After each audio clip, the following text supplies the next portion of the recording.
Kani po siya nga apple. Kung gitabunan og ano. Kani po siya nga apple. 5 years namunga na sad siya.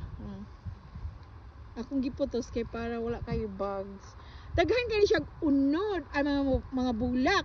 Unya karon pag sigig ulan, matanggal ang mga bulak. So ang unod niya is iskot.